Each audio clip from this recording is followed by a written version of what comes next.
پیاوێک لە زمانی پێغەمبەر صلی الله عليه و سلم نەذری کرد نەذر طبعا نەذرێکێکە لە عیبادەتە زۆر گەورەکان ئینسان هەڵێ خوای گیان ئەگەر ئەو ئیشت بۆ جێبەجێ کردم منیش ئەو عیبادەتە بۆ تۆ جێبەجێ ئەکرد ئەمەندە نەذر گەورەیە ئیمامی عومەر لە زمانی جاهلیەتە نەذرێکی کردبوو لە زمانی جاهلیەتە پێش ئیسلام پێغەمبەری خوا صلی الله عليه و سلم فەرمووی ئەوفی بنەذرێک بڕۆ نەذرەکە جێبەجێ کە لە زمانی ئیسلام ئەوەندە گەورەیە لە شریعەتە کەسێک نەذری کرد أفرمي رجل نذر أن يمشي ولا يركب نذري كرد كقد سوار نبي سواري هج والله خوشتيق نبي تنها ببيكاني خوي برو نذري كرد لها مو حياتي أبو شوازل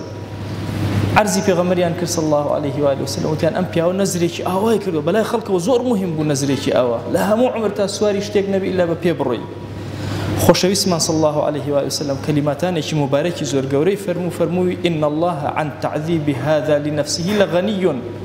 خوا زور دولة من اللوي كأمكس التعذيب نفسي خوي بدا وأمره أن يركب أمري بيكر نزركي بشكينا كان عبادتي كي قوري بتش سوار بسواري ولاخة به واشتري به ارشتيق به مهم نذر كان قوري ما دام صعوبتك هاتو تسر أم عبد الله عبد كان يخوا في غمر يخوا صلى الله عليه وسلم تسهيلي أكا أمري في أكا نزركي بشكينه نزركي نهيله بوي تيسير تسهيل لشريعتي إسلامية الروح كبهموس كان شريعتها الروح